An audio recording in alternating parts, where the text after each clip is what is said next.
and laughter and a whole lot of the good stuff in between, guys. Lots of good Fox 39 programming coming up for you. And I'll give you a Friday live uncut tomorrow at 11:30. I'll see you then. Be safe, and I'll see you. Take care.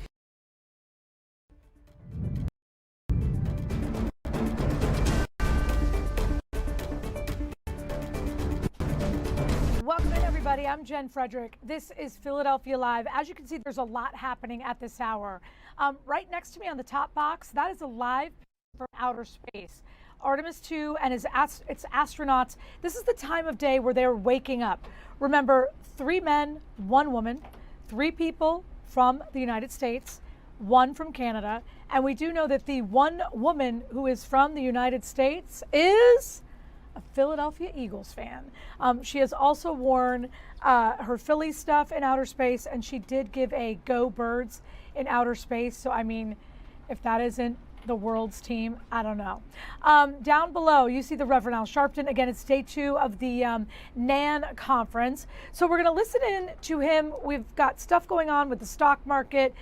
We also have a national competition for cheerleading happening down in Florida, where your St. Joe's Hawks are a part of the action. So as we listen in, we got a lot going on. We're going to get it all ready for you. Some of the early black managers who got started in this business had an assist from Rev, and he's been with us all the way ever since, and he's been active in helping us get access to capital. So that's the reason I'm here, just to pay respects to Rev. Now, this panel is a unique panel. We have the all-stars in the pension management business. These are 5 very large states. At least by my math, there's almost $1 trillion of assets by these 5 men on the stage here. And so it's important what they say, and how they kind of deliver and talk about this influences every other state. So thank you, gentlemen, for doing this. I thought what we'd start with is just to give you a sense of, let them each introduce themselves, and then a minute from each one of you on kind of the assets that you manage, and more importantly, the governance process. Some of you are sole trustees, some of you are not, just how you make decisions to get people oriented, and then we'll ask some questions from there. So we'll start with you, Eric. Sure. So good afternoon, everyone. It's great to be with you. My name is Eric Russell. I am the state treasurer in Connecticut. I'm in the 4th year of my first term, my first elected office. In Connecticut, I serve as the principal fiduciary for our pension assets, about $70 billion in assets under management. I also serve as the elected CFO for the state, so I oversee cash and debt management, programs like unclaimed property, but a big priority for me is actually how are we also investing in the future? How are we investing in our communities and making sure that we're creating more opportunity for everyone in our state? And so we do a lot of work looking at programs to empower people, to make sure we're lifting folks up, that we are creating access to capital for businesses, but also wealth building in the state. And so really proud of the work that we've been able to do in Connecticut. We have a long track record.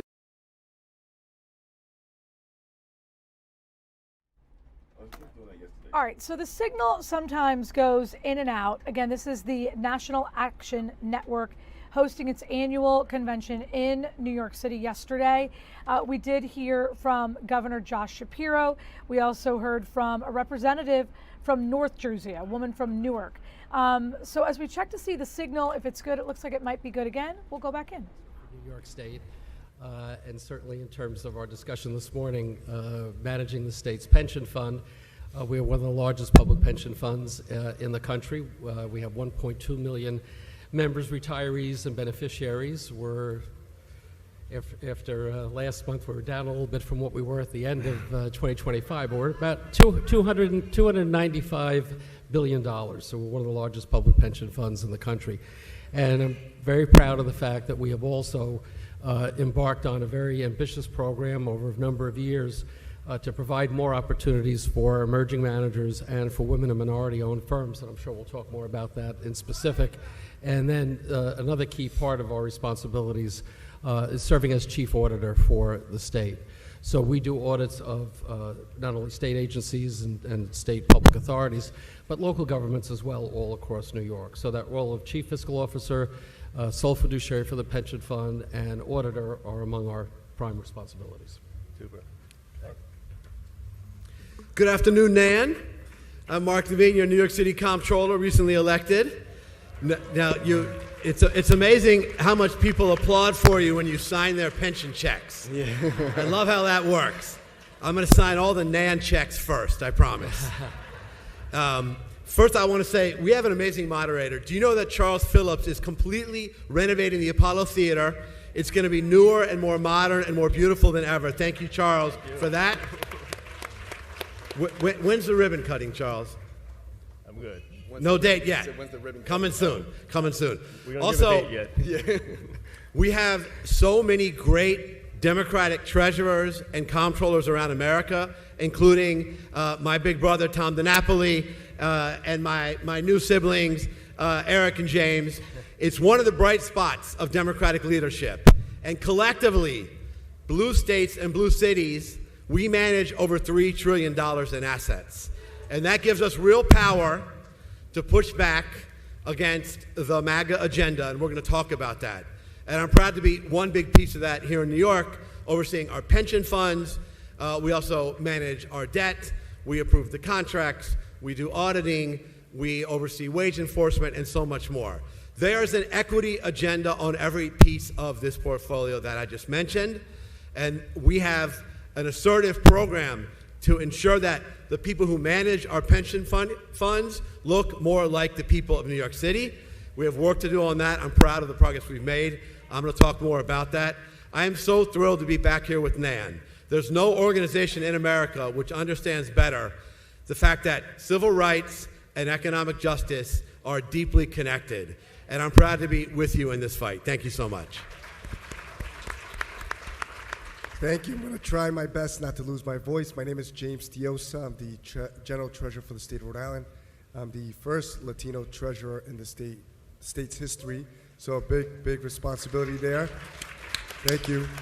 We manage $13 billion of the state's retirement fund. I sit as the chair of the State Investment Commission, but we also see other programs in our office, like the College Bound Saver, Unclaimed Property, Crime Victims Compensation Fund, and many others. We also do bonding for the state, and we oversee the state's debt. So that's some of the responsibilities of my office. Thank you. So, Comptroller DiNapoli, I want to start with you since you're the longest serving person on the slot here. You were a pioneer in allocating assets to black managers back in the day, and a lot of the black managers who are doing well now started because of that allocation. So one, how did you make that decision? Two, I know there's been some criticisms during this race on did you get the return? How did you make that decision? Was it the right decision for the pensioners? So maybe you can clear all that up now because you started this, and I just want you to have your platform to talk about how you did it and the performance that they delivered for you. Yeah, well, I have to say when I first became controller, we had a lot of issues with how the pension fund was being managed. And I have to, as I've mentioned at prior NAN conventions, one of the first people who knocked on my door was Reverend Al Sharpton. And he said, you know, there's been a history in New York where the doors have been closed and opportunity has not been there for everyone, and certainly not for firms of color. So we made a commitment early on that we would launch an emerging manager and MWB strategy in all the major asset classes of our pension fund. So that's the public equities, the stocks you'd all be familiar with, private equity, real estate. Now we have infrastructure as well, fixed income. And I'm very pleased that it wasn't just me setting the tone at the top, as important as that was, but we had staff that absolutely were supportive of this approach and this strategy. The pension fund is managed by a professional staff, headed by a chief investment officer. During my tenure, I've hired 3 chief investment officers. All 3 were women. 2 of them were black women. I think that had a positive impact on the fund as well, I would say. And we have really stayed with that commitment to provide opportunity. Why? It's certainly the right thing to do, but the bottom line is it has helped our performance. When we have seeded emerging managers, they have, because they tend to be newer firms, largely women and minority, not exclusively, but they are hungry, out to prove themselves. They give us exposure to niche markets our more traditional relationships haven't had. And then when we have the opportunity to graduate them into the main part of the portfolio, we really benefit the fund, but also create wealth in the community as well. And so I'm very proud of the fact with our assets that are externally managed, 22% are being managed by women and minority-owned firms, because the results prove that diversity matters, diversity improves results, and that's why our commitment is to continue down this path. It takes a little work, but it's good work, and it helps secure the retirement for our 1.2 million New Yorkers who depend on our pension fund decisions. It's fantastic. It's great. Right. Mark, I know you haven't been in the slot that long and you're still kind of filling out your staff, but you don't have a lot of diverse people around on your staff today. So is there a plan to change that? Do you think that actually affects your decisions on how you allocate capital? Do you need more diverse people around you? I have a wonderful and diverse staff, actually. I'm very, very proud of them. And they are achieving incredible results. We now have $26 billion invested with minority and women-owned firms. You guys got to applaud for that. It's a big number. $26 billion.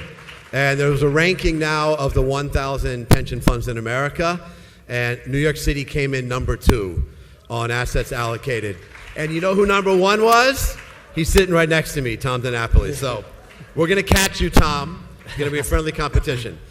By the way, Connecticut and Rhode Island are doing great on this. They're smaller funds, so on a percentage basis, I'm sure they're going to brag about it. And we have run the numbers, and we have determined that our diverse managers are actually performing better than the sector as a whole. All right, so the National Action Network Convention is something that is going to be happening throughout the course of this time. So we're definitely going to be dipping in, dipping out, because it's pretty interesting to hear their plan. All right, the other thing that's happening, St. Joe's, a school right here in Philadelphia. It's a school that everyone knows about and loves. 2 of their cheerleading teams are in Florida right now competing in nationals, and we have the traditional team because there's also game day. Ladies, how are you? Hi. We're feeling great. Yeah. Did I get that right? You guys are game day or you guys are traditional? We're traditional. Okay. And so today you're going and you're going to be you're in your warm-ups because today's a practice day for you? Yes. Okay. So we're coming to you via Zoom, so your signal keeps kind of going in and out. You guys stay awesome. I know a lot of people know about this competition because there was a reality show that was based about it. So have you seen any of the cheer influencers or any influencers in general where you are? Didn't you say you saw? I did yesterday. Yeah, I've seen them. I saw one yesterday, but we haven't seen too much yet because it was really rainy yesterday. So we're just all getting into it. Yeah, but we know of a couple who are here, so we're hopefully going to be able to spot them. I love it. Tomorrow and Saturday. What has your coach told you about being successful in this competition? Like, what do you guys need to do to win or just place really high? So, yeah, I think the biggest thing is just staying focused on ourselves.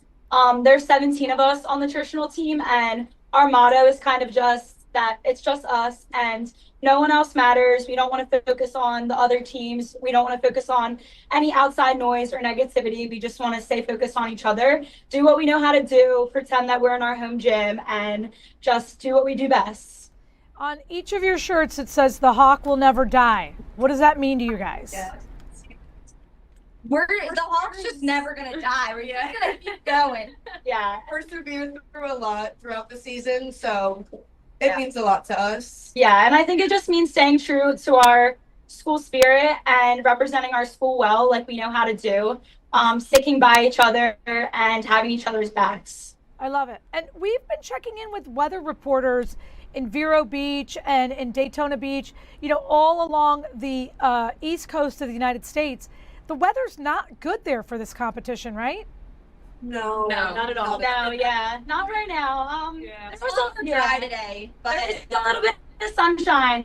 So we're hoping that Friday and Saturday, which are the days that we'll be competing, fingers crossed that there's some more sun out there.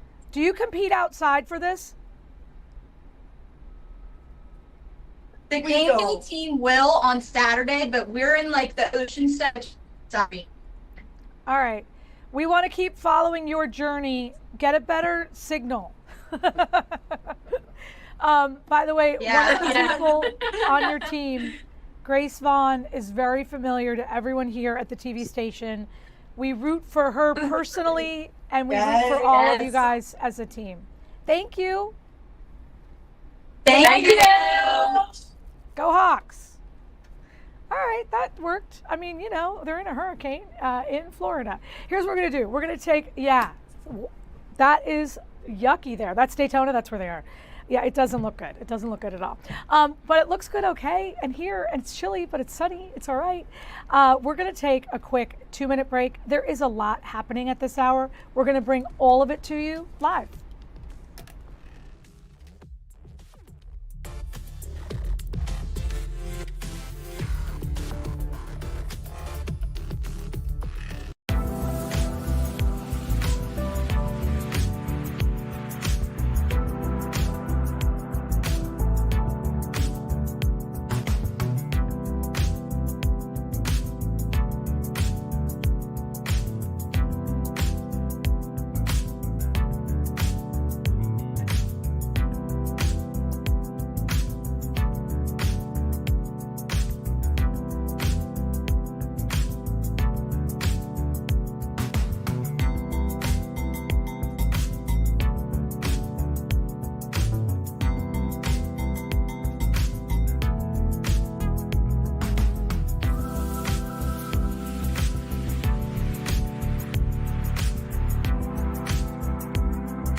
Welcome back in, everybody. I'm Jen Frederick. This is Philadelphia Live. There is a lot happening right here in New Jersey, Delaware, and Pennsylvania.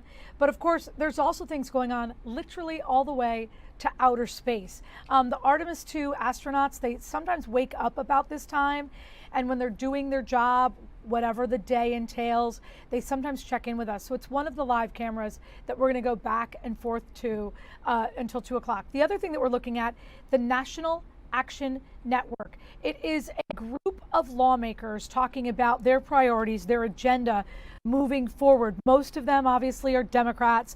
Yesterday, the governor of Pennsylvania, along with a representative, a congressperson from North Jersey, was part of the panel. So we're going to listen in just to hear what their plans are as we move forward.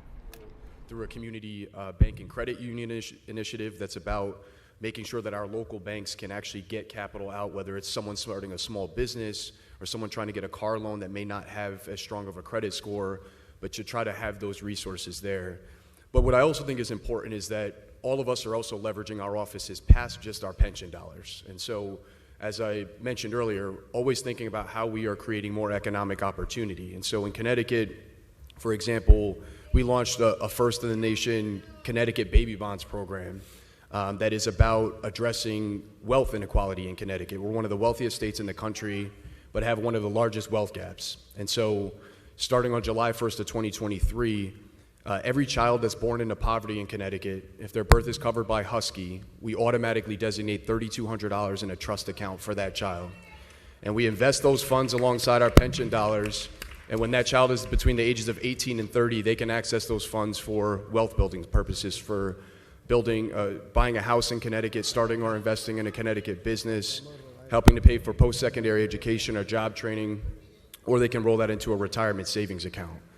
And so this is about, just to put that in perspective, about 45% of the kids that are born in Connecticut every year are born into poverty. And so this is going to be resources that they have that are going to be reinvested back in our communities to really lift people up and create more opportunity. Charles, can I just say briefly? Applaud more for Eric, because what he said was very good. I didn't mean to interrupt that. Scholarships, essentially, for every kid born there. We got to do that in New York. We have $300+ billion in assets in New York City's pension fund. It is invested all over the world, literally all over the world. We need to invest more of that money in the 5 boroughs of New York City, and we're going to.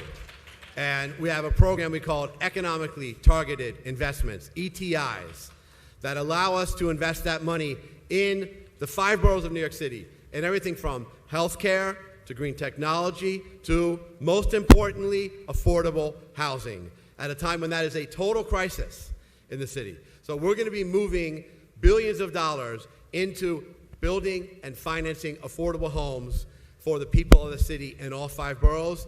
We expect to have news on this coming soon. This was the top issue I ran on. We're going to make it happen in New York. That money needs to and it will be invested in housing in New York City. And just to wrap it up, it's similar to what my colleagues have been saying. In New York, we have a number of programs also that are targeted for community enhancement right all across New York State. So we do invest in a number of housing programs, and certainly we've been in conversation with Mark Levine to see how we can partner to deal with the issue of affordable and workforce housing more aggressively in our own state. We also have programs targeted to small business development. And there are 2 funds we now work with. One is an African-American firm, the other is a Hispanic firm. And the mandate is to invest in small businesses in underserved communities. So we're looking to expand those kinds of opportunities. I think that's an important place for us to go and to continue to have a priority. We also have, similar to what Mark Levine just mentioned, again, we're the state, not just the city, we have what we call our in-state private equity investment program, where we do invest in startups, expanding businesses relocating to New York. We now have about $2.7 billion committed to that program, so it helps to create jobs and retain jobs all across the state. So we're always looking for more opportunities to not just make money for the fund, which obviously is our first priority, but to recycle as much of these pension fund dollars right back into the New York State economy to uplift all communities. One other thing I just want to mention, and I think it's important to be said, as all of the panelists have said, our experience in investing with diverse managers produce excellent results, and in many cases better results than some of the traditional relationships. But that being said, this money is not a giveaway. If we have a relationship with a diverse manager and performance is an issue, then we move on to another diverse manager, right? So I think it's important for what we're saying to be viewed not as we're just doing this as a favor. We're doing this to benefit the bottom line so our pensioners can be sure that they have retirement security. But the results show that by casting a net as widely as possible and having relationships with funds and with managers that haven't had the opportunity, we get better performance. But it doesn't mean anybody gets a free ride. Excellence is just as important, and diverse managers provide excellent opportunity, excellent results. Fair enough. We have some young financial professionals in the audience who are working for various private equity firms, hedge funds, thinking about starting their own fund, but it's hard for them to do that without that first allocation. What would your advice be to someone sitting in the audience? I'd love to start a firm, but it's hard to leave where I am without some allocation, some support. Do you have any best practices or recommendations for someone listening right now? Well, I would say talk to us. I mean, we have dedicated staff, and Sylvester McLaren is here somewhere in the audience, so you should get his card if you're one of those. He has his fan club there. There he is right there. We have dedicated staff. This is part of why the programs work well for us. So not only do we have our different portfolio managers that believe in what we're doing, we have dedicated staff that focus just on emerging managers and MWBEs. And so it's about relationships, right? That's what it always is about. So reach out to us, talk to us. We will give you advice on how to get to first base and having a conversation.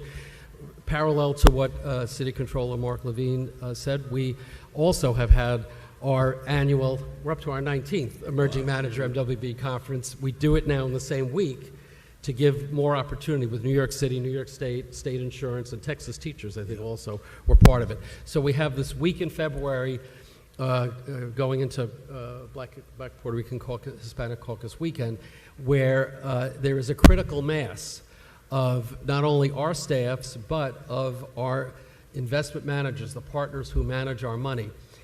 Those are the people you need to make the connection with and develop the relationship. But we view our role as not only giving information, but serving as a mentor. And I think that's very, very important. But it just takes a phone call and a meeting and a conversation. That's the best way to get started.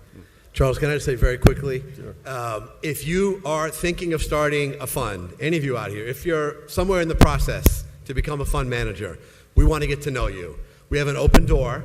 And I want to ask the woman who leads our diverse and emerging manager program, Taffy Ayodele, to stand up. I think she's in the front row. There she is. Talk to Taffy.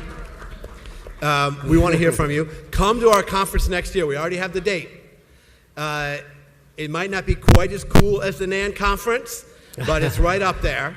And we had 1,000 people last year. It's going to be February 10th, 2027 in Battery Park City. So if you are even remotely thinking about breaking into this business as a fund manager, come to the conference, meet your peers, meet our team. We want to work with you. Thank you. All right. I guess it's like LinkedIn and the NAN get together. He's offering jobs to people. So this is a conference that's going to be going on for 4 days. It's day 2. So we're going to be dipping in and out of the Reverend Al Sharpton kind of being the host for most of the sessions. Back here at home, you're not allowed to drive aggressively. You're not supposed to do it. And now police departments all over the region are doing something to make sure that you get in big trouble if you do it. Greg Payne is on that story today. I know we all maybe break some rules here and there. Certainly aggressive driving is next level. Yeah, break some rules here and there. I mean, to be honest, I mean, it's kind of well documented and known that, you know, in the Philadelphia region, there's quite a bit of that aggressive driving. And that's the reason why, you know, these groups have come together. It's PennDOT. It's also the New Jersey State Police, the Pennsylvania State Police have all come together, and also the Port Authority as well, have all come together to form this initiative to crack down on this aggressive driving. And not only just the aggressive driving of, you know, switching lanes and running stop signs and all that type of stuff, but also even the distracted driving as well, you know, having your phones in your hands. Because a lot of the officials, they held a press conference today to talk about this initiative, how they're going to be stepping up enforcement. Now, they've already been out and about in the streets, you know, trying to cut back on this aggressive driving. So this is just kind of another initiative, another push forward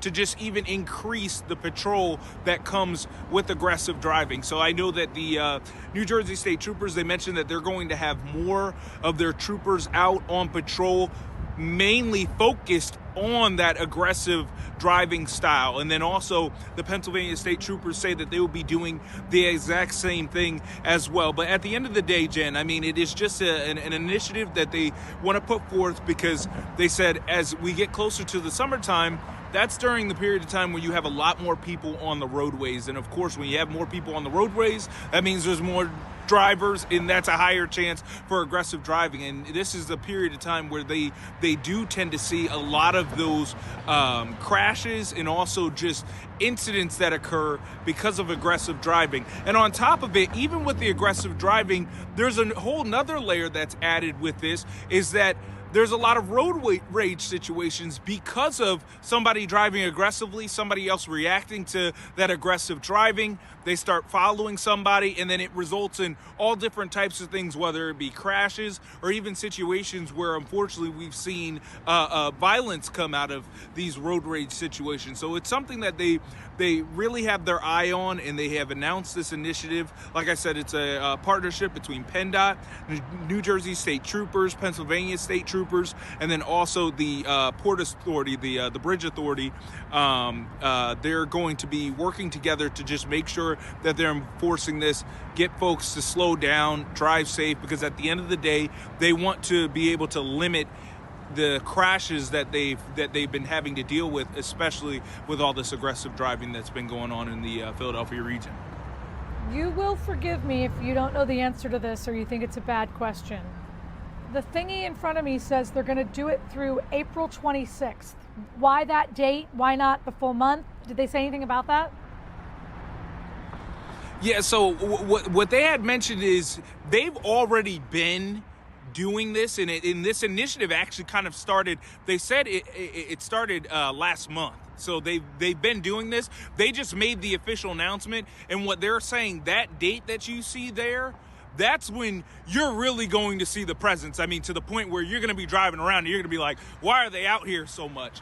Because they are out there already, but they're just going to even increase even more their presence. So when that date hits that you just mentioned, that's going to be the period of time where you're going to see them all over the place, and they're just going to be patrolling, especially for that aggressive driving, Jen. So that wasn't a dumb question or anything like that. Thank you. Thank you very much. Yep. Greg Payne. Oh, by the way, before we wrap up, anything you want to say about your Flyers? Yeah, no, they got a big game. They play the Detroit Red Wings. This is a huge game, so hopefully they can come on top. They're on the road. But listen, I mean, the boys have been hot, so keep riding with them. I saw someone call them the Dead Wings because they're not doing really well, and if they win this game, they can get 2 points. I'm on. Yes, the Red Wings have been struggling as of late, but they are still a very tough team, and you know how hockey goes. I mean, you know, it's all about how you come out, you know, once they drop that puck. So it should be interesting to see, and I'm so glad to know that you and Brody will be watching that game. Yes. And yeah, that would be great. Yes. Thank you. Go Flyers. Thank you, Greg. Yep, go Flyers. Okay, we're going to take a quick 2-minute break. We'll be right back. By the way, speaking of sports, FIFA World Cup, you want more money? I'm going to get you some. Kind of, in the 1 o'clock hour. We have a lot coming up.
So it is currently April 9th, and you know, in just a couple of months from now, America 250 is going to be everything and everywhere, not just in the city of Philadelphia, throughout the Commonwealth of Pennsylvania, and as we heard yesterday, in New Jersey as well. And guess what? A lot of the things are going to be free. You want concerts, you want big names, the governor of Pennsylvania says he's going to give it to you. How's everybody doing this morning? Man, you look great. I love how one community's chirping at the other to see, you know, who's in the top spot. Let me say to our friends here at Hershey, thank you for hosting us, and of course, to the great Cassandra Coleman for her incredible work over many years to get us to this point. Cassandra, we love partnering with you. We love working with you. And Pennsylvanians are going to benefit thanks to your hard work. And I must say a special thanks to Pat Burns, our chairman, a guy who has been working at this for over 5 years, someone who cares deeply about our Commonwealth and our country. He is a great patriot, so much so, Pat, you got to open up that jacket, man. Look at that jacket. And actually, by the way, I'm not authorized to do this. We'll see if this works. Anyone who guesses all of the concerts correctly gets Pat's jacket. Is that all right? All right. So look, I want to thank them for their great work, and of course, all of our lawmakers who are here. I am grateful to them, our community leaders, our mayors, and others. I think Pennsylvania, as you've heard me say over and over again, we are going to be at the center of the universe over the course of these next many months. All of the big events are coming here, starting in just a couple weeks with the NFL Draft in Pittsburgh. We're going to have MLB All-Star in Philly. We're going to have the PGA Championship out in Delco. We're going to have the World Cup, of course, in Philly. A whole bunch of events. And by the way, we're not done. We got a few more events that we're going to be announcing here in the coming weeks. Big things are happening, and of course, they should happen right here in Pennsylvania, because this is the birthplace of American democracy. This is where it all began. I want you to know, I got in a little bit of a fight with the governor of Massachusetts the other day. She claimed that Massachusetts is where it all started and that we just filed the paperwork. And I did not like that. So I came back at her, and of course, I think we're backing it up with these big events, with all of these great things we're doing. We are proving that this is the center of the universe, and this is where it all began. In many ways, our journey together began even before 1776. Began back in 1682 when William Penn arrived on the shores of what is now Chester, Pennsylvania, to establish a place that would be warm and welcoming for all people, people of all different faiths and all different walks of life. It's in that spirit that we then set an example to the nations, as Penn wanted us to do. And then, of course, in 1776, we declared our independence right here in Pennsylvania, showing that our diversity is our strength, showing that we can come together in common purpose. And we need more of that, coming together in common purpose. I believe that these sporting events, the music that we're about to announce, it gives people an opportunity to come together in fellowship, to have a whole lot of fun, and to be able to erase those differences and find our common humanity, find that common spirit. We need more of that in this Commonwealth and in this country, and I think we are an example to the nations, as Penn would have wanted. An example to the nations that's also going to fill up our hotels and our bars and our restaurants and show us all the great things we have to offer, including all of our 125 free state parks we want you to go visit. And we're privileged to be joined by Secretary Cindy Fundun of DCNR, who is here. Get out and enjoy our parks while you're enjoying our restaurants and our bars and so much more. Look, I want to also let you know that we've worked hard, Cassandra, Pat, my administration, lawmakers, and others, and we are prepared. And I want to take a moment on that. I was grateful to Cassandra singling out Colonel Bivens, the outstanding leader of the Pennsylvania State Police. There are women and men in uniform every day who work hard to keep us safe. Some of them are standing right over there. We're going to enjoy all of these events, and we're going to be safe and secure thanks to their willingness to go to work every day. And I'm grateful to the Pennsylvania State Police, our municipal law enforcement partners, and all of our first responders. My hope is that when you see them at these events, you shake their hands, and their services are then unneeded the rest of the time, because we're going to have a safe and wonderful concert series and a safe and wonderful group of events thanks to all that they do. So look, today I'm proud to be here to announce the first ever Commonwealth Concert Series. And with the support of our administration, America 250 PA, we are going to host, as Cassandra said, 5 awesome concerts that are free and open to the public all across Pennsylvania. And I want to stress the all across Pennsylvania part, because while that paperwork, as the governor of Massachusetts said, was signed in Philly, we know that all across Pennsylvania, we own this celebration.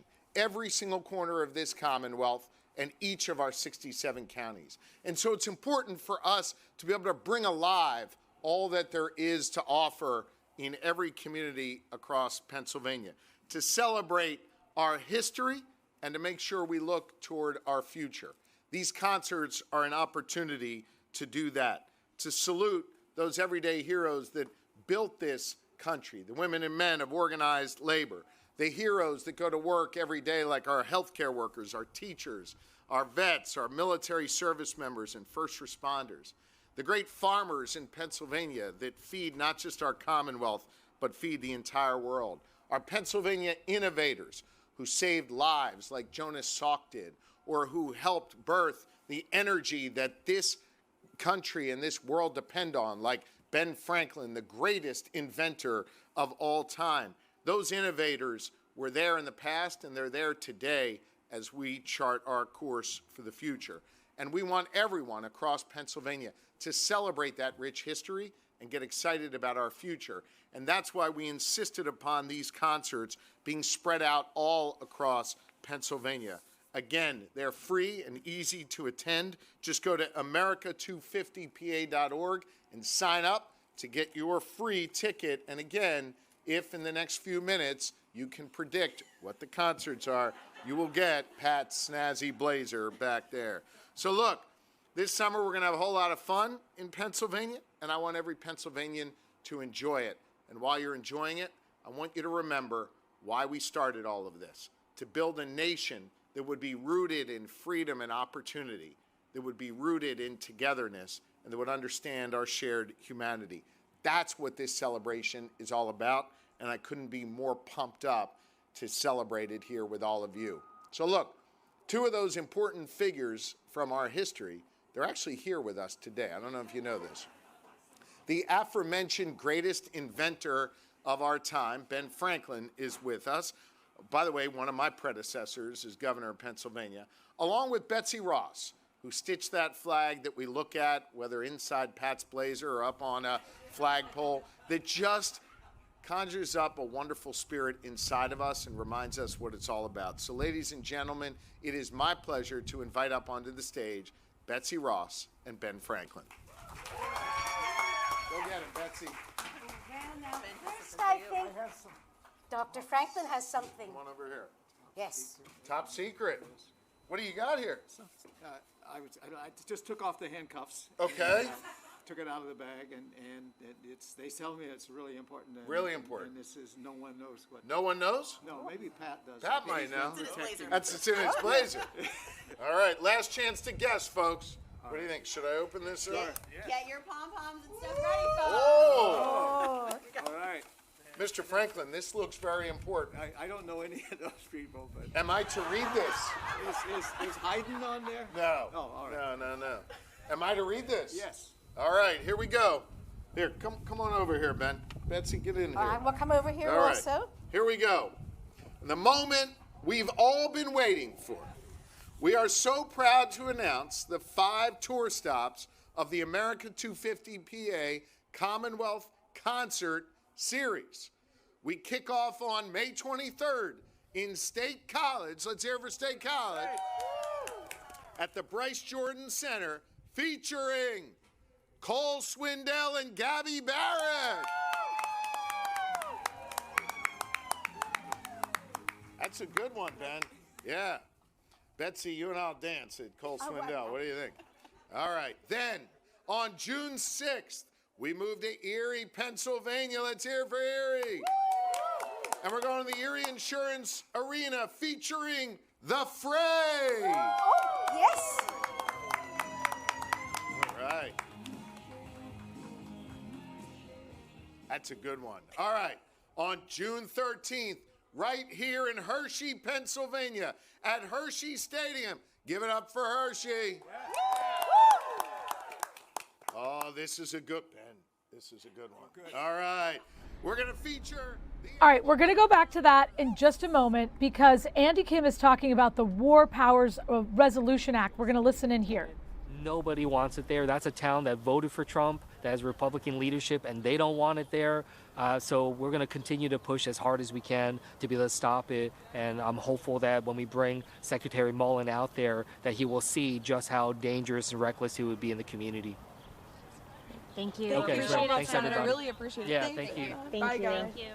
So we've been hearing from Democratic representatives and senators.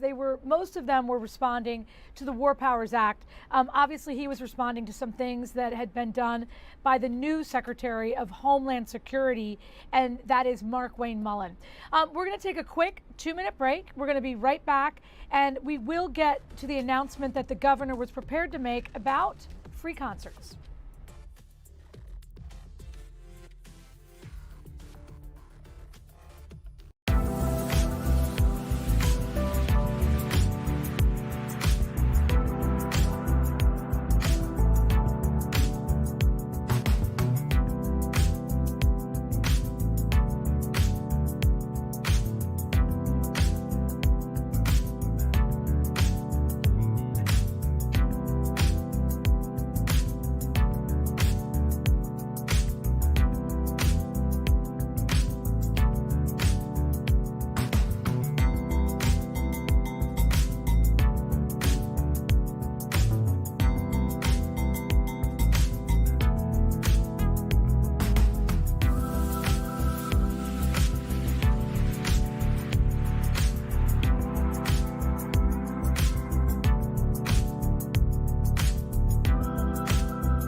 So we're showing you a live picture of Hershey, Pennsylvania, which will be very active in the weeks and months to come. As you know, that's where the Hershey Park is. It's also where they have a stadium, which I have to say is an amazing spot to see a concert. The governor is there today. He's talking about not just concerts, but free concerts for all of us. Oh, this is a good, Ben. This is a good one. Good. All right. We're going to feature the Avett Brothers. Yes! Good one. There we go. Look at that. Cindy Fundun's even moving to the Avett Brothers. I love it. Then on June 20th, fun fact, my birthday, by the way. We're heading up to NEPA, Drew. You ready, buddy? We're going to be Look at that. Mayor Brown's up. Mayor, you ready? All right, we're going to be in Wilkes-Barre, Kirby Park. Oh, this is a good Mayor. You're going to be happy with this one. Featuring Lady A and En Vogue. Oh, man. That's a good one. Betsy, that guy right there, Eddie Day, he can sing. You want to go and join him for that concert. He's good. Yes. He's really good. All right, so that'll be how we celebrate my birthday. Then on June 27th in Pittsburgh, Pennsylvania, at the newly refurbished, refashioned, redone Point State Park. Oh, yes. Whoa, everybody okay? We are all fine. You okay? Everyone is fine. This is such an exciting announcement that the world is falling apart over it. Yes. Quite all right, Dr. Franklin? I think so. Yes. Okay. We are all good. We're holding on. I feel like Sandra Day O'Connor. There you go. You sure you're okay? Yes. Okay. We're The boys are sturdy gonna at our hold that age. from We are behind. sturdy at our age, yes. 250 years does that. All right, we're good. Let's get back to this now. Here we go. Okay. A little excitement. Finally, on June 27th in Pittsburgh, Pennsylvania, at the refurbished Point State Park, where, by the way, I don't know if you saw this the other day. We redid the fountain there. Austin Davis, the great Lieutenant Governor of Pennsylvania, y'all should give him a little grief for this. He turned that fountain on so high, he soaked himself and every other guest who was there that day. But you got to get out there. You'll see it's going to look great for the draft in a few days. But give Austin a little bit of a hard time. June 27th, Pittsburgh, Pennsylvania, Point State Park, featuring Third Eye Blind and Nelly. Yes. That's going to be a good one. Wonderful, wonderful. And look, by the way, Betsy just said for Nelly, wonderful. How about Yes, that? wonderful. I did not think you were a Nelly, but Well, that's awesome. surprising, Yeah. isn't By it? the way, Surprising. this is our shared humanity. Nelly and Betsy Ross coming together. But all right. can I remind Please. you, dear Governor, Yes, ma'am. that none of this can happen without an official declaration, a charter which is in my hands. Oh, okay. All 5 have been announced. Yes. And so that means that it needs the official signature of the governor. And yet, without that official signature, it will all be void and null and everything we don't want. Now, in order to do that, I am going to read this proclamation. Please. Is that understood? Okay. The America 250 PA Commonwealth Concert Series Charter. There you go. Whereas the Commonwealth of Pennsylvania stands as the proud birthplace of American democracy. It's true. And whereas the 250th anniversary of our nation calls for a celebration that reaches every corner of our 67 counties. That's a lot of counties, isn't it? Yes, yes, yes. He could actually read that. He could read just that one, Okay. sir. So I, Josh Shapiro, Governor of the Commonwealth of Pennsylvania, do hereby ratify and launch the America 250 PA Commonwealth Concert Series. But there's more! There's more. Yes! Let it be known. Oh, okay. Oh, I can do No, it. please. Do it together. No, Betsy, you go. All Go right. ahead. It is my time to start. I know. Yes, it is. Go ahead. Let it be known that music shall ring from Erie to Napa. As we celebrate our shared history and our vibrant future. Beautiful. Governor, Yes. you must make this official by Oh, signing yes. on the dotted line. Here we go. All right. Ben, do I lick this? Like, how do these work? All right, I'll dip it. It's one of his newest inventions. Here we go. Now, Betsy, I sign above. I think that Where the do you want? signature said above would be I believe that excellent. is. And then everyone will know that is your signature. Yes, ma'am. Okay, here we go. Oh, that's wonderful. Oh, There we that's go. illegible, but wonderful. What do you mean? That's how you do it. It's excellent. Have It's you seen excellent. Ben's I must signature? make sure that everyone approves of it. Yeah. There it is. The official. It's official. Charter. Look at that. There it is. Huzzah! Look at that. Did anyone guess the concerts right and win the blazer? I got the A right. Thank you, everybody. Cassandra, this is great. It's happening. It is, and how about we kick off this epic celebration here in the Commonwealth of Pennsylvania? Who's ready?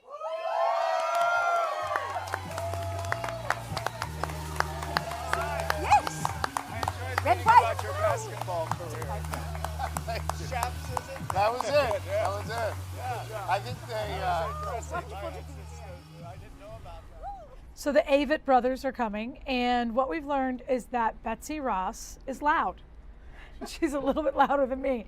I said, what a great representative for our country. All right, your money. We've been looking at it all week, and now, right now, it is looking good.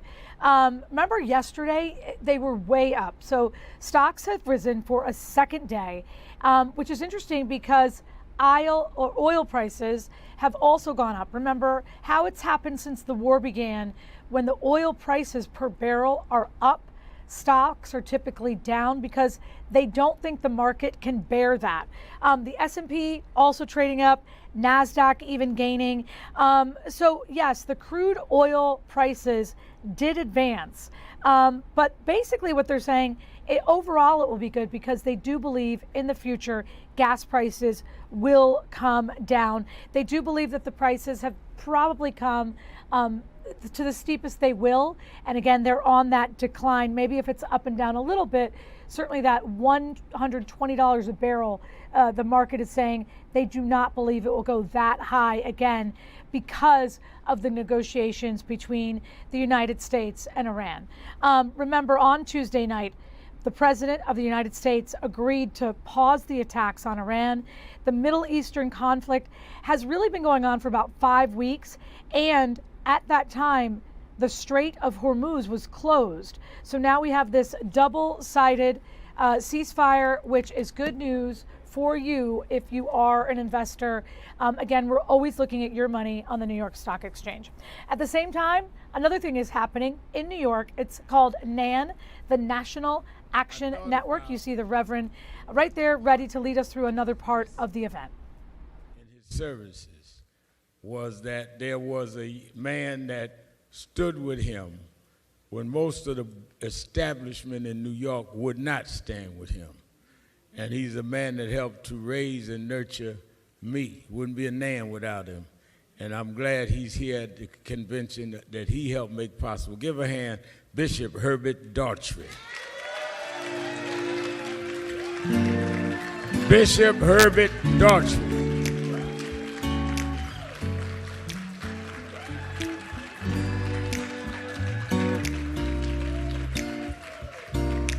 I was amazed at all these folks that loved Jesse, that we didn't even see them until, but Reverend Daughtry was there in Brooklyn. In fact, they had the meetings at House of Lord Church because the folk in Harlem didn't want Jesse in Harlem in '84. I'm telling you what I know. Karen Daughtry will tell you that I'm telling the truth. So I want to acknowledge him and say publicly we wouldn't be here if it wasn't for him.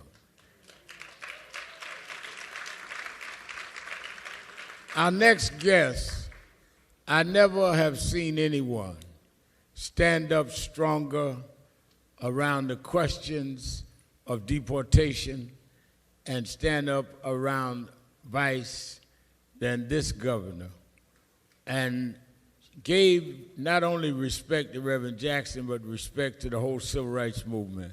And I wanted to have this conversation with him, and I'm so glad he facilitated being with us. He is the governor of the state of Illinois.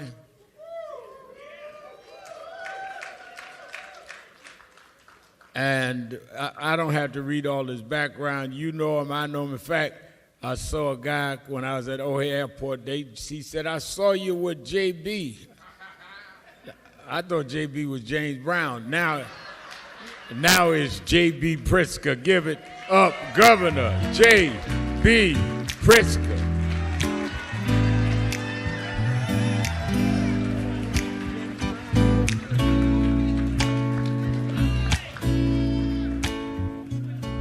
It looked like you brought your fan club with you. It's my new name, James Brown Pritzker.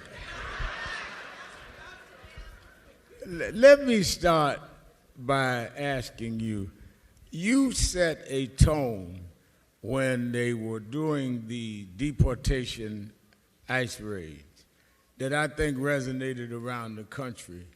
And give us what led you to taking such a defiant tone when it was not, at that time, politically polled that it would go either way. What were you thinking? Why did you do it? Well, Reverend, it wasn't just about deportation, although that's what you heard when I stood up to him. But I want you to know that I've been standing up to him since, I got elected during his first term. And I must tell you, this is somebody you cannot trust. He lies consistently over and over and over again. So I knew when he got reelected that it was going to be bad. It was bad the first term, but you could see he was heading into a second term to really take away people's rights. And the first thing he did was go after, ICE, CBP invading my city. Before people saw it in Minneapolis, they did it in Chicago. We had people shot and killed by ICE and CBP. They were tackling black and brown people, U.S. citizens, and detaining people and taking them in. It wasn't really about deportation. It wasn't really about immigration. It's this whole administration's view about people of color. Evidence of that, I might add, is just look at his cabinet. He has one black person in the entire cabinet of the United States. 4 total out of 22 are people of color. One black person. I have to tell you, I knew early on, and I can tell you one other thing about him. In 2020, I'm going to just tell you this quick story. In 2020, I got elected in 2018, took office in 2019. I didn't talk to him for the first year, not because I didn't, have opportunities or didn't want to. It was just there wasn't anything that I needed to pick up the phone and call him about. By the way, every speech I gave when I ran for office was everything we care about is under siege by a racist, misogynist, homophobic, xenophobic president in Washington, D.C. So I don't think he much liked me from the beginning. But in 2020, I called him up at the beginning of COVID, very beginning of COVID, and I said, Mr. President, we need your help. We need 2 million N95 masks, and we need 4,000 ventilators. And we need them right away because I had people already in the hospital and dying before many other states. And he said, okay, we'll do that, but you've got to go on the Sunday shows and tell everybody that I did this for you and how much you like me. This is a national emergency. People are dying, and the president is essentially extorting. So I said, actually, he put Peter Navarro on the phone. You may remember him. He's still around. Went to prison, came back. He's in the Trump administration. Some others should still be going to prison, but we'll get to that later. Anyway, Peter Navarro got on the phone, and I said, hey, how fast can you get us the stuff? And he said, we can do it in Trump time. And of course, I was trying to get it, so I didn't want to be insulting. So I said, that sounds very fast. How fast is that? And he said, we can get it to you by Sunday. So it was about 4 days. I said, that's terrific. That's great. What they sent was nothing of what I asked for. They sent me broken BiPAP machines, not ventilators. They sent me surgical masks, not N95 masks. There's a big difference. And so, I went on those Sunday shows, and I didn't say nice things about the president, as you can imagine. And look, the man has been a thorn in the side of working families across the United States, the most vulnerable people in the United States. And I'm just not going to let him do it to the people of Illinois. I said, when he took office again, I said, you come for my people, you come through me. So I've tried to stand up against him and for the people of Illinois every single day. Tell us what led you, you've been successful in business, what led you into public service? Thank you for asking that, because I think people overlook the fact that that I actually came from a family of people who had served the public interest. Let me start with, my family were refugees a few generations ago. And I've always felt like, and every generation of my family's felt like, we owe something to this country. My grandfather served in the Navy. My father, also a crypto analyst in the Navy. My uncle, my brother-in-law, my cousin, and we have a lot of people who've served in the military. My sister was the Commerce Secretary for Barack Obama, and I'm governor of the state of Illinois. And that impetus to be engaged in public service, I was also the chairman of the Human Rights Commission before I became governor. The impetus to be engaged in public service really comes from a belief in this country, a patriotism that I know the Republicans say Democrats aren't patriotic. We're the most patriotic. We believe in this country more than they do. They're tearing down the laws. They're operating in unconstitutional fashion. They elected somebody who is ruining our democracy. And so I think it's now more than ever, it's on all of us, I might add. It's on all of us to stand up for the future of our country, doing some public service. At a minimum, everybody has to go vote in this coming election.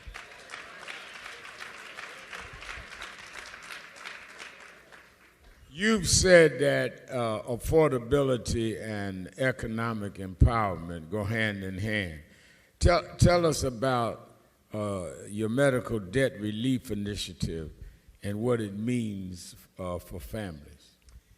So I think many of you know people, or you yourselves are suffering from some debt that you took on because you had a medical emergency, something you didn't expect. Maybe you were in a car accident or some other thing overtook you, a disease of some sort, right? And then when you're finally better, you're left with an enormous medical bill. And we have millions of people in the state of Illinois with medical debt that they can't pay and maybe never will pay. Probably will never pay.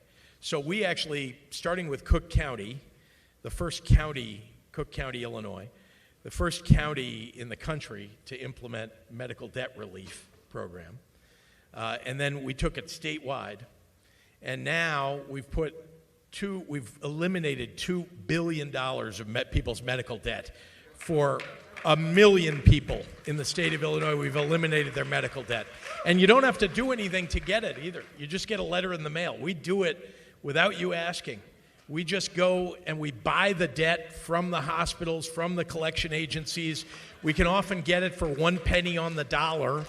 So we can get this done, and every state ought to be doing this. We were one of the very, very first states. We were the first county in the country to do it, and it really has made a difference. Think about how that weighs on your credit report and on your credit rating when you go to, rent an apartment or anything else in life and you need credit.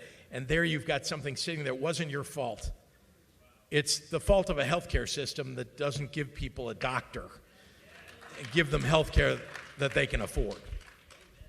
While you're on your programs, because I think this is stuff delegates from around the country can bring back to their governor, and we have several governors here, but tell me about your BUILD program. Your administration reported that black families are 8 times more likely to lose their homes. And your BUILD initiative has focused on new construction. So certainly a spicy conversation with the governor of Illinois and the Reverend Al Sharpton. This is going to be happening for the next couple of days, so we are going to dip in and out of the conversation. We're also going to talk a lot about things that are happening back here at home. Airbnb has a new deal for people who live around the Philadelphia area. And yes, it's all tied to the FIFA World Cup. Coming up in 2 minutes, we're going to talk to a guy who can tell us all about the deal. And we have a lot more happening. We're with you until 2 o'clock. I'll see you back here in 2 minutes.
Okay, how many times have I said the FIFA World Cup is coming to the city of Philadelphia? I'm about to say it again. The city of Philadelphia is about to host the FIFA World Cup. And Airbnb wants you to make some money as other people come in to enjoy some of these games. Bill Russo is with us from Airbnb. First of all, hello to you. Thanks so much for having me on. Of course, we like the gritty in the background, a big game tonight. So thank you for showing your gritty pride as we have this conversation. So basically, if people want to give up their home for a night, a couple of nights, you have a couple of ways they can do that and make some real money. No, you're exactly right. And first I have to say good luck to the Flyers tonight. Excited about the playoff opportunities, but excited also about the opportunities for people around the World Cup this year. You're exactly right. The world is coming to Philadelphia, and there's a huge opportunity for across the Philadelphia area to take advantage of that, to make a few extra bucks by opening up your home to welcome all of those visitors coming to catch one of the matches. For new hosts, for people who haven't hosted before, we have a $750 incentive if you host between now and July 31st. On top of the other money that you can earn. This is a special FIFA World Cup opportunity. And it's not just, a center city opportunity. There are dozens and dozens of zip codes that it is available to across the Philadelphia area, Pennsylvania, New Jersey, Delaware, for new hosts. But if you're a new host, you're an existing host, for anybody who wants to understand, well, how much could actually I make by opening up my home to host during the matches?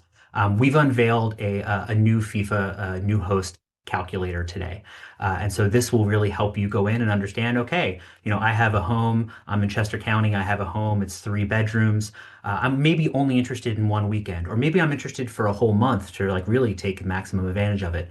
It'll give you a kind of bespoke estimate for how much you could possibly earn by opening up your home, to give people a real sense of, is this something that's going to help pay my mortgage, help pay my bills, help pay for my family's vacation to go down the shore this summer. Whatever that thing is that you're trying to save up or make a few extra bucks for, this will help you understand what's out there for you. And so I'm a regular Airbnb user. I've never been a host in my home, but I'm assuming that when you type in what's going on with your house, you want them near mass transportation. You want them in, are certain zip codes more attractive than others? And are there certain features in the home that could be more attractive than others? You know, I think for an event like this, part of the benefit is, you know, I think we're seeing interest across the whole area. Obviously, you know, access to you know, public transportation. If you're, you know, maybe you're near a SEPTA line, that is hugely beneficial. But, you know, if you're near one of the kind of the, you know, I-95 or the Blue Route, one of the main roads to get into town, you know, that could also be hugely helpful.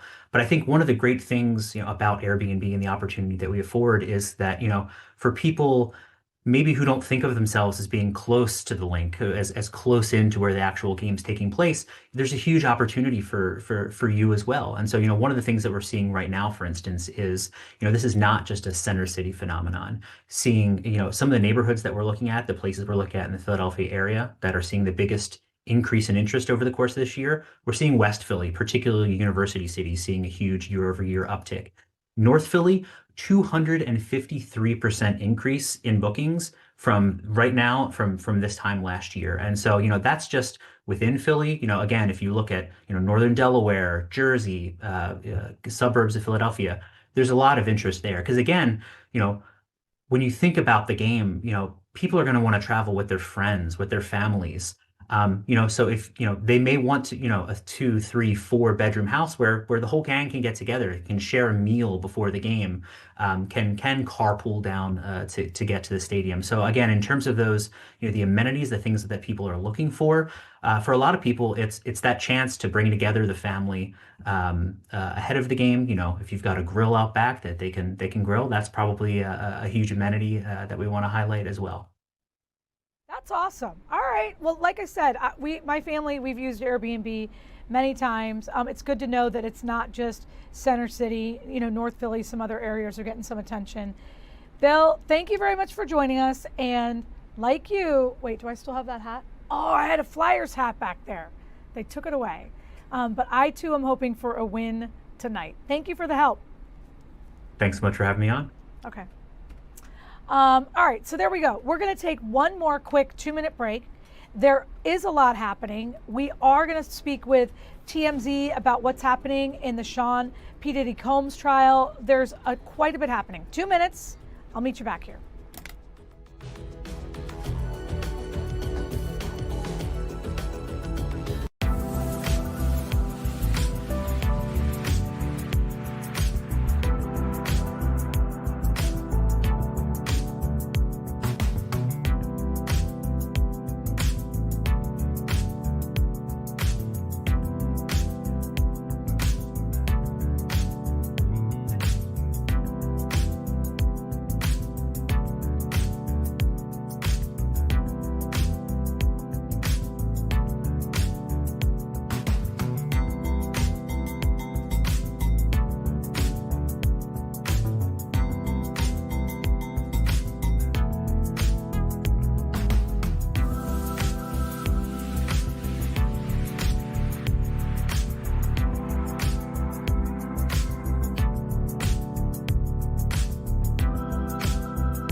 Do you know what NAN stands for? It's the National Action Network. They're having a convention, largely Democrats. As you see right there, the governor of Illinois, he is speaking with the Reverend Al Sharpton. We're going to listen back in. affordability, but we need to talk about it in very plain language. It needs to be about lowering costs for people. And you know the best way to make things more affordable? Raise people's wages. And we ought to be, all of us, we should have done it in 2024. The people who are running in 2024, I'm running for re-election as governor in 2026. I can tell you, we need to raise the minimum wage in this country. $7.25 an hour, $14,000 a year on a full-time job. One person can't survive on that. 2 jobs, 2 full-time jobs at $7.25, one person could barely survive on that. You can't raise a family. You can't help your broader family. You can't afford anything, really, at $7.25. Why is our party not loud, I mean really loud, about raising the minimum wage? Juliana Stratton ran for her nomination to the United States Senate in part on raising the minimum wage to $25. We need to hear about raising the minimum wage over and over and over. And if you ask every Republican in Congress, all the ones we want to beat, if you ask every one of them, they will say they oppose raising the minimum wage. And about half of them will say they don't think we should have any minimum wage at all. And yet 80% of Americans want to see the minimum wage hiked. We should be for raising the minimum wage in the United States. That's one of many issues. The second I'll just give you is, democracy underlying it all. But a really important issue is they're taking away our voting rights. They're taking away your voting rights. And we have got to fight like hell to preserve those rights. So many people lost their lives doing it. Jesse Jackson, so proud to be from the state that Jesse Jackson called home. And I can tell you that we needed him now more than ever. The loss of Jesse Jackson is, frankly, it's almost hard to believe we're living in a world. My whole life, Jesse Jackson has been a beacon of fighting for voting rights and civil rights. And I must say, it is at this moment when all of us need to be civil rights activists. All of us. If we don't have a fair election in November, we won't have any more elections.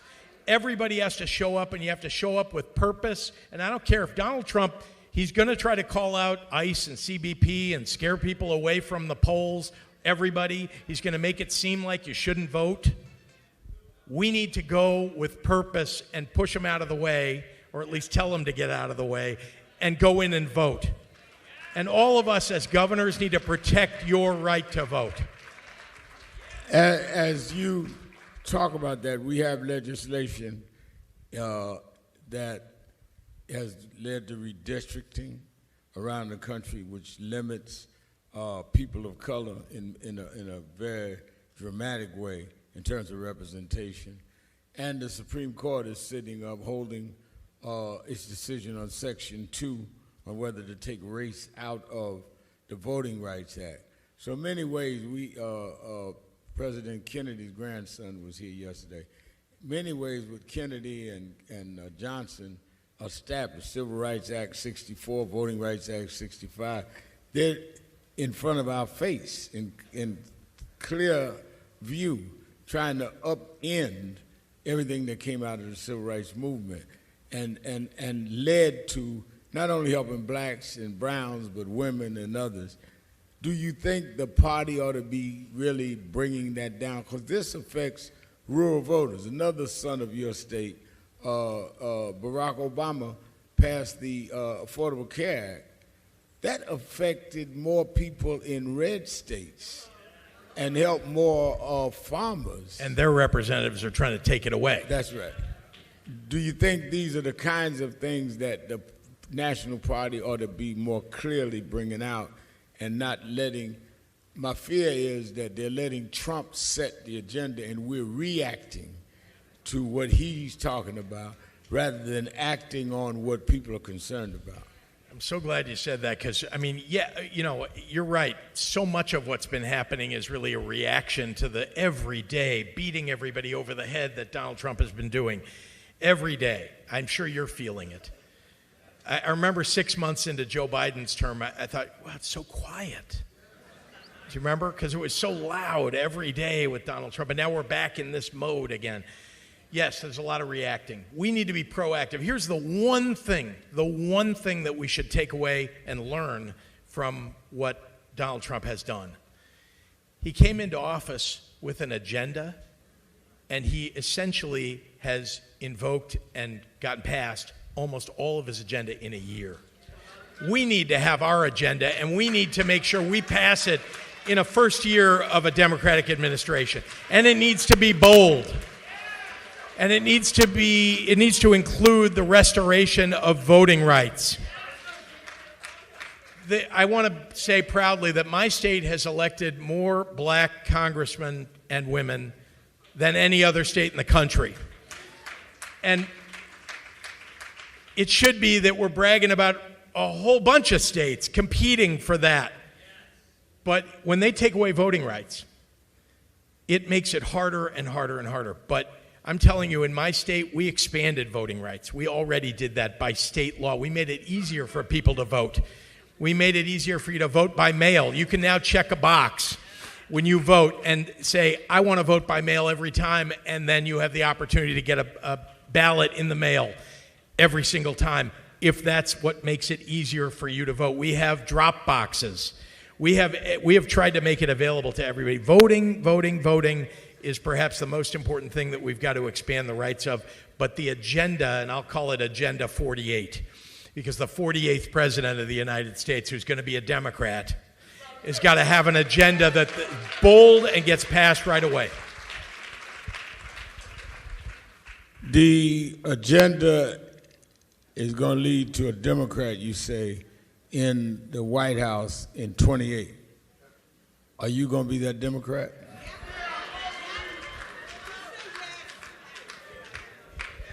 So I feel like I'm on Price is Right. People are yelling out the answer, you know.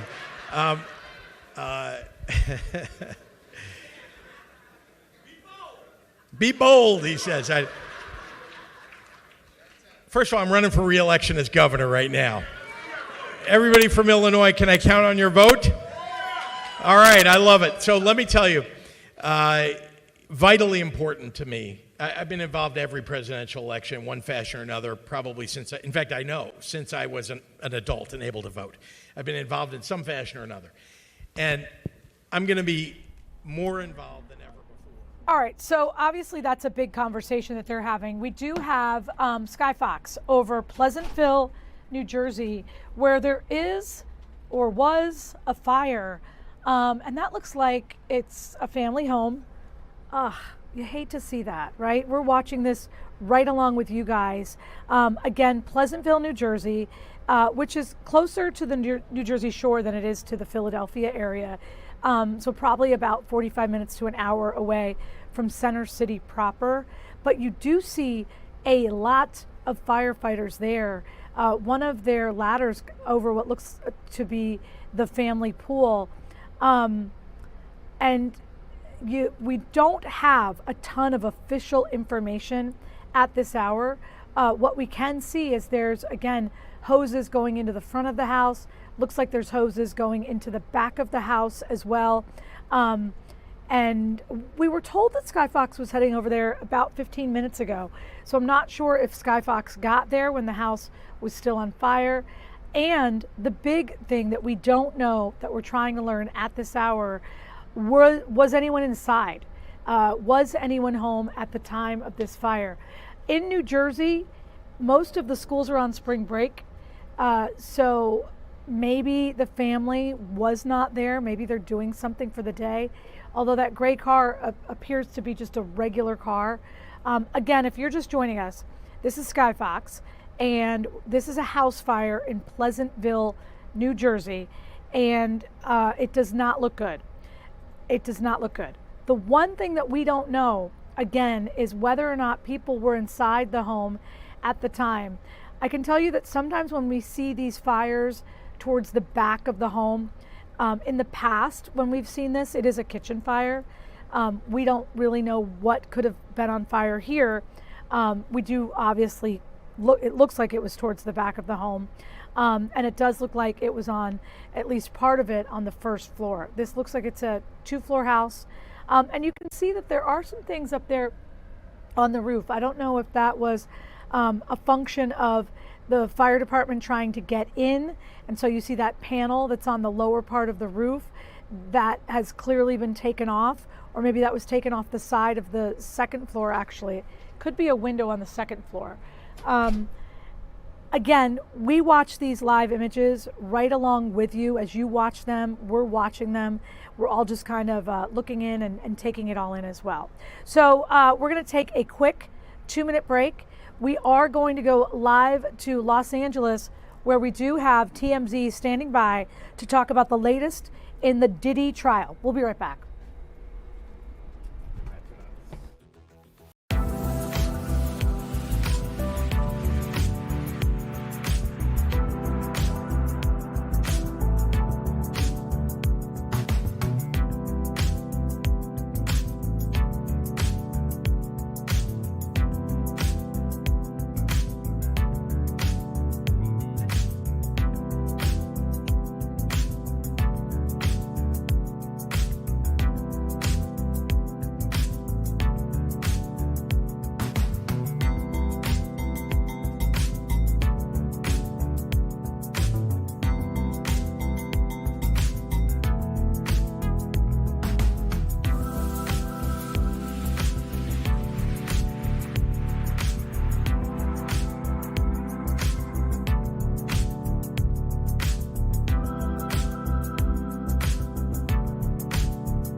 All right, we've been talking about a lot of things, and so many things are happening on the East Coast today. One of them, the lawyers for P. Diddy, Sean Combs, are back in court trying to get him released.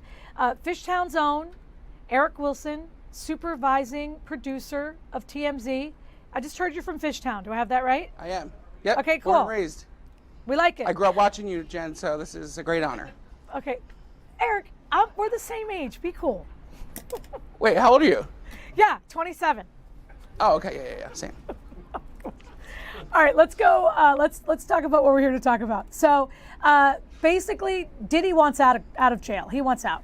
Yeah, I mean, he's been trying since the minute he got sentenced to appeal this charge with the Mann Act. He's served 19 months so far, and essentially, what his team is giving to the appellate court today is a claim that what he was doing is protected by the First Amendment. He was not transporting women across state lines, which is what the Mann Act says you're doing, transporting essentially for prostitution. He's saying he transported them across state lines to make amateur pornography, which is not prostitution. It's protected by the First Amendment. These people were consenting adults, and that they were brought over here to film these scenes of sex with women in front of Diddy and things like that. And they're saying that that's protected by the First Amendment, and it's not a Mann Act charge. It's simply just an auteur doing his work, I guess. And obviously the prosecution wants all the testimony about the violence and everything heard as well today. Well, that's the issue, is that's what was dismissed from this trial, the Cassie video, racketeering charges, all that stuff. And they're saying, that the judge took those things into consideration when he sentenced Diddy to 50 months, even though that wasn't part of the actual things he was charged for. So that's why they're asking to lessen the charge. On average, this type of charge would amount to about 15 months. He served 19. So in theory, if the appellate court was to approve this, he could be free this week. Eric, you have like at least 3 lawyers that work in that newsroom with you. What do they think is going to happen? They're not optimistic. I mean, it's a crazy take by the lawyers, but I mean, there's, you know, this whole case has been crazy, so who knows what's going to happen. I don't think we're too optimistic. He did kind of try this argument before in an earlier appeal that didn't go well, obviously. So I don't know. It's hard to say what they're going to do, but I would highly doubt that they would take this into consideration. Okay. Next topic. Cardi B was here just a couple of nights ago. She actually brought Meek Mill up on stage. People were really excited about that. Her partner, ex-partner, father of 3 of her children, he has not had a good week. You guys have stuff on them as well. Yeah, so Offset is still in the hospital recovering. We're told he's going to be there for a few more days. He was shot in the left leg up near the buttocks region. And last night, Cardi, her newest baby dad, Stefan Diggs, they were at the same club together last night partying after her tour, after he went to see her on tour. So obviously, you know, they ended things right around the Super Bowl, and we haven't seen them together. We haven't heard that they've been communicating or anything like that. But last night, I mean, he went to her show, and then they went out to the club together. So that could be, you know, something starting up again. Something could be starting up again. Does he still have a Offset's job? living up in a hospital. So. But wait, he got let go by the Patriots, right? Yeah, he got let go or he got traded. But he's not on the Whatever. Patriots anymore. We don't Yeah, care. same thing. I don't know. I'm Let me gay, tell you I'm what we do care about.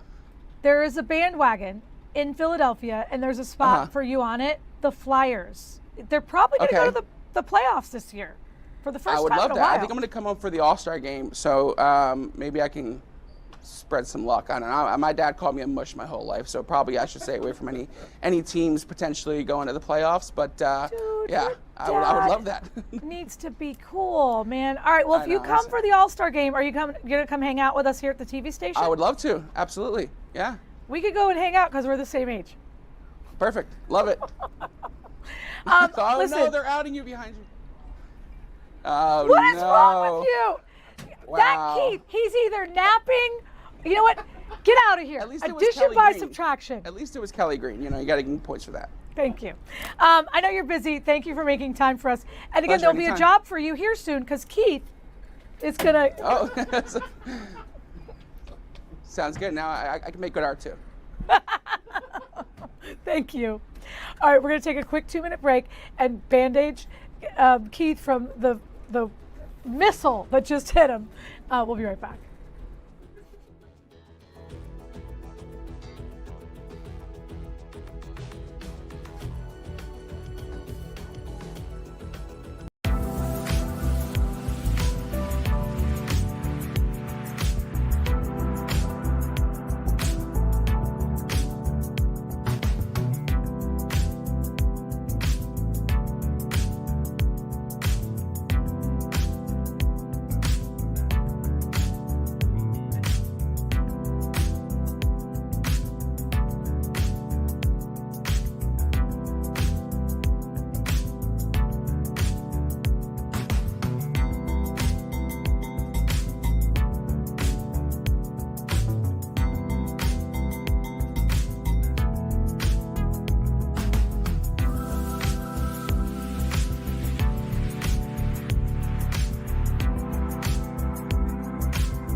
Here in Philadelphia, the story of the day all day has been a parking garage that has partially collapsed. And it's not good. The news is not good. Jennifer Lee is on that story today for us. And initially they kept saying Grays Ferry, but this is a parking garage that services patients and families that are going into Children's Hospital Philadelphia, right? Into CHOP? Hi, Jen. Yes, that was the plan. This parking garage was under construction at this point, and we just want to point out where this parking garage stands. You can see it right over there next to that huge yellow crane. And if you take a look closely, you can actually see some of the structural collapse towards the bottom level. And we were told that this was a 7-story structure. It was under construction. It was going to have some ground retail, and it was mostly going to be used for parking here in Grays Ferry and shuttle workers over to CHOP's campus over in University City. And Elaine Fisher, our photojournalist, if she can just pan over to show, there are a lot of people on site. We're seeing a lot of yellow jackets, hard hats, police, firefighters, fire crews. And today we also saw that trailer come in, Pennsylvania Urban Search and Rescue. So there are a lot of different agencies and officials on site. Of course, we know that LNI is here as well as OSHA because they're also going to be investigating. But what we've seen for most of this morning so far is a lot of standing and assessing from a little bit of a distance here. We haven't seen actual physical activity on the structure itself that is partially collapsed. But we do know, based on some of the interviews given yesterday with Mayor Sherrell Parker, with the fire commissioner and other entities, that there are still 2 workers who are missing. We know that one man was killed. He was taken out of, the property here to Penn Presbyterian and announced dead at the hospital. So we know that there is 1 fatality and 2 workers who at this point are still missing. What we had learned last night is that this is going to be a very complex process moving forward because of just how careful they need to be with a structure that remains unstable. They were talking about how they would have to try to approach this in the best way possible to make sure that any crews moving forward with what they're calling a search and rescue at this point, that they would have to be very careful to make sure no other people, no other lives are harmed in this effort. And we've been trying to make contact with different individuals today. In fact, photojournalist Elaine Fisher had mentioned the iron workers, a local union based in the Northeast here in Philadelphia. We called over to them and actually learned that the 2 missing and the man who was killed, they're actually members of that union. And the man who took my phone call told me that, they're just gathered at the union hall right now and they're grieving. He gave me a phone number to their lawyer. The lawyer told us that the union would not be making any statements until all of their people are found. They're hoping it is sooner, at some point today. But of course, there is no timeline for a search and rescue effort like this one, especially just wanting to be so careful so that no other people are harmed or injured. But, a lot of today has been like this, just a lot of personnel on the ground here, a lot of emergency workers here on the ground. I'm sure they're still trying to come up with a plan before they actually send people in to try and find those missing 2 construction workers. Jen? But we did hear during some of the 9/11 coverage recently, I think there was a big anniversary. There were 2 women, I think, that survived several days inside one of the towers. So it sounds like they're trying to make a really good decision to get to these people, that gets to the people and also keeps the rescuers safe. Absolutely. I mean, again, they're calling this a search and rescue. And like you said, we've heard some of those amazing tales of people being trapped under the debris after 9/11. And in fact, here at Fox 29, we've had an opportunity to interview the last woman who was rescued from the 9/11 site. So obviously still holding on to hope, but a lot of people definitely distressed, especially the family members of those individuals, I'm sure. And as we heard, the construction workers here on site, as well as those who are over at the Ironworkers Union Hall. And actually, there was a chaplain with the police department who came here, and Elaine Fisher had a chance to talk to her. And she said that she did have a chance to speak with those construction workers, and they are just so worried, standing by and hoping for the best, like you mentioned, Jen. Elaine always does great work, as do you. Thank you very much. And obviously, we too are hoping for the best in this situation. All right, we are going to go back to New York City. That's where NAN is happening. And as you can see, there's lawmakers there. The Reverend Al Sharpton's kind of hosting most of it. It really is the Democrat agenda. What are they doing? Where are they going forward in terms of some of their initiatives? We'll listen in for a minute or two. Our 7-year-old Cece, her superpower is emotional manipulation. Folks, our daughter has told my wife and I for a year she doesn't want me to run for governor. Yeah, she doesn't want me to. Part of it is a 7-year-old girl who just wants her dad to be home, right? We get that. That happens in all walks of life. Doesn't matter if you're running for governor or you're a line worker who's gone for 18-hour shifts during the day. Kids want you home. But there's something else that's happening. Our daughter at 7 years old is looking up at politics saying it's mean, it's vile, it's nasty, it's ugly, and I don't want my dad and my family to have anything to do with it. Think about your childhood. We looked up aspirationally at our politics. We saw it as this great experiment. We saw it as aspirational. Children today see it as vile and mean and ugly. Part of what we are having to do is demonstrate that politics can be used for good. But as my daughter shared that with me one night through tears, the words that came to me, and I believe it was in providence, the God that I worship laid them on my heart. I said, sweetheart, when you have a chance to change the world, you take it. You take it. You don't know what's been ordained. You don't know what is in front of us. But we know the calling in this moment is to step out on the path that has been laid before us and to do our part. To do our part, and whether that is rooted, as I mentioned, in the basic teachings of faith or in Jefferson's very natural rights of man, this is a moment where we are being called to do our part. And here is the good news. The best news I can share with you tonight is that in November, I know what's going to happen in November. We're going to win a lot of races, and yeah, I believe we're going to win the Florida governorship. But the news, the story, when Reverend Al is at the panel at MS Now, the story being told across the networks are not going to be that candidates won. It's not going to be that this guy, David Jolly, just won the governorship. Sure, we will win. But that's not the story in November. The story in November is that the American people rose up. The story in November is that the American people stood up. The story in November is that voters said, we're not going in that direction anymore. The likes of when John McCain at a town hall said to that lady, no ma'am, no ma'am, no ma'am, we're not doing that anymore. Guess what? That's what the American voters are going to be doing this November. The story is going to be a new chapter in American history is being written as we speak in our darkest times. This organization knows this better than anybody. In front of the greatest challenges we face, that is when we rise. That is when we stand up. That is when we raise our voices. And that is when we choose a new direction. Folks, when we do that, you get to look at yourself. You get to look at your kids. And I get to look at my little girl, Cece, and say, sweetheart, we just changed the world. That's what this is about. Thank you all very much for being a part of this. Thank you, thank you, thank you. Thank you.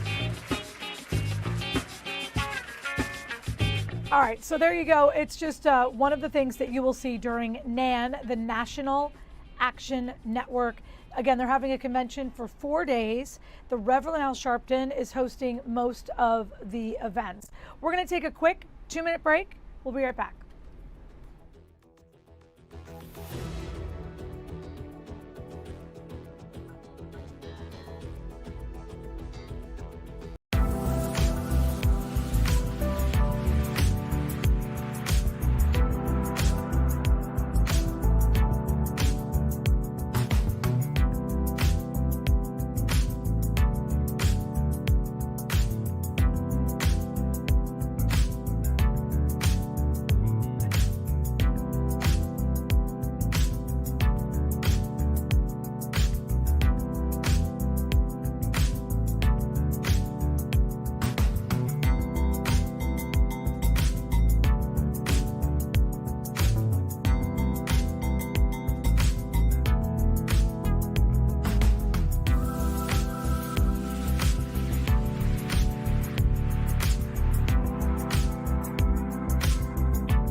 are going to go to the field at Lincoln Financial Field, which is where the FIFA World Cup games are going to be held. This guy is from Germany, and he's explaining how they're going to use that facility, how it will be different from football. Chris, the producer, likes this idea. He thinks we should go to this live. So here you are. And then we get to host you guys. Walking out here, welcome youth diplomats. Pretty awesome, right? Woo! Let's take a picture on the fields. We'll line up right over here. And then I'm going to have you guys back to where you're supposed to be, since you're on a tight schedule. I know this is the favorite top part of the whole day. I get it. Yeah.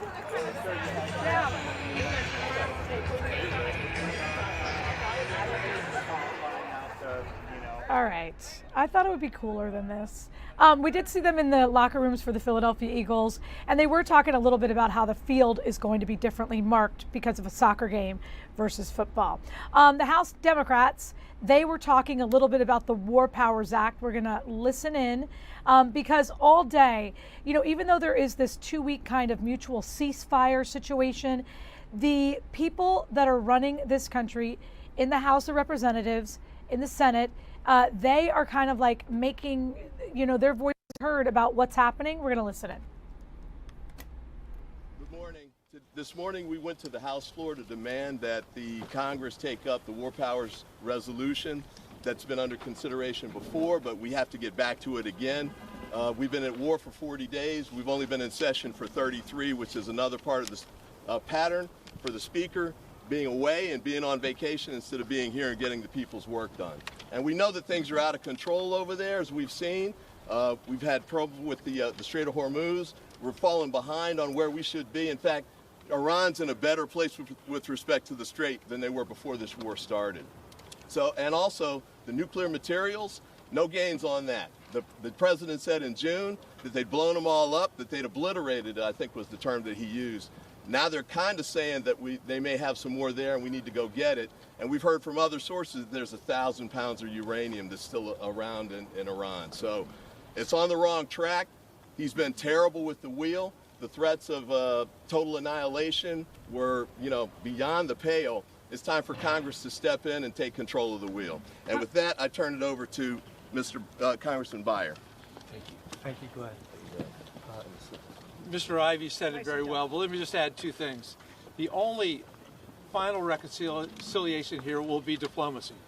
We had a joint comprehensive plan of action in the Obama administration that was going to postpone any nuclear weapon they had for at least 20 years. It's worked really well. Trump tore it up and now is trying to do it with bombs. It's not working. Iran's probably more resolute than ever to build a nuclear weapon since they now decide that's the only way they can ever be safe. So we have to turn back to diplomacy. It's also essential that everyone respect the ceasefire, and that includes Israel's activities in Lebanon and Beirut, where they're bombing downtown Beirut. Let me also just say, the Constitution is very clear that the power to declare war rests with the Congress of the United States. That's what we tried to do this morning. The pro forma speaker ignored us, which was a tragedy, but we will keep fighting. With that, let me turn it over to the distinguished member of Congress from Philadelphia, Mary Gates Hanlon. Thank you, Don. Look, for decades there's been agreement across administrations that while Iran is a threat, it is a threat that must be dealt with through diplomacy, not war. This administration has ignored that consensus and engaged in a war of choice that is a disaster. And then earlier this week, the president threatened literal war crimes. So Americans of conscience across the political spectrum were immediately concerned and questioned his judgment, his morality, and his competence. Our offices, all of our offices, have received hundreds of calls from concerned constituents demanding that Congress reconvene and address this threat through a War Powers resolution and further action to rein in an out-of-control president. We have attempted to do that today. We urge our Republican colleagues to grow a spine, have the courage to do the right thing.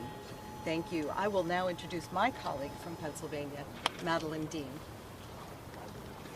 Thank you, Representative, and I'm delighted to be here with my colleagues.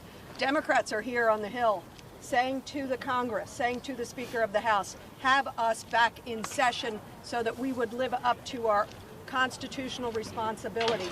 Article 1, Section 8. It is Congress who can declare war. It is not a self-serving president who is guided by Mr. Netanyahu for his own purposes. You know, the president was hired to do two things: to keep us safe and to reduce costs for everyday Americans. He's failed spectacularly at both by his own actions, not by economic factors out of his control, by his own actions. Look at us now in a war of his choosing, egged on by Mr. Netanyahu for his purposes. A war that has proved deadly to 13 members of the American military. Heroes who said, yes, we will do whatever it takes to serve our country. Selflessly gave of themselves, gave the ultimate sacrifice. Hundreds of others are injured and buried thousands of innocents in the rubble. All of this, a 40-day war, and as my colleague, Mr. Ivey just said, think about this, folks. The Speaker has had us in session for 33 days, this Congress. 33 days. We are not operating as the Article 1 power that we must be. The Speaker must live up to his constitutional responsibilities. Call us back in. Consider the War Powers Resolution. Let the American people and their representatives in Congress weigh in. The words and actions of this president have proved that he is unhinged and unwell, and has been for some time. Over the weekend, we read and heard the president's Easter morning tweet of profanity, blasphemy, danger, and the following day, his threat to eliminate an entire civilization. Pause there. These are not normal times, America. When will my Republican colleagues stand up in the House, in the Senate, the Vice President, the cabinet secretaries who surround this madman? When will they grow a spine? When will they say, stop? We've been taken to an even darker corner of his addled mind than one that we witnessed this week, as children in Iran and around the globe sat in fear, worrying if a president of the United States would blow up an entire civilization, Iran. How much farther into the dark corners of this president's mind must we go before leaders stand up? Before leaders stand up for the children who are terrified here and around the globe by the president's words and actions. We must consider the War Powers Resolution. And now it is my privilege to turn this over to my colleague and friend from California, Sarah Jacobs. Thank you, and thank you all for being here. I represent San Diego, the biggest military community in the country. And the things that our president is asking of our service members are unconscionable. To sacrifice their lives with no strategy, no plan. It is not the president's community that is being asked to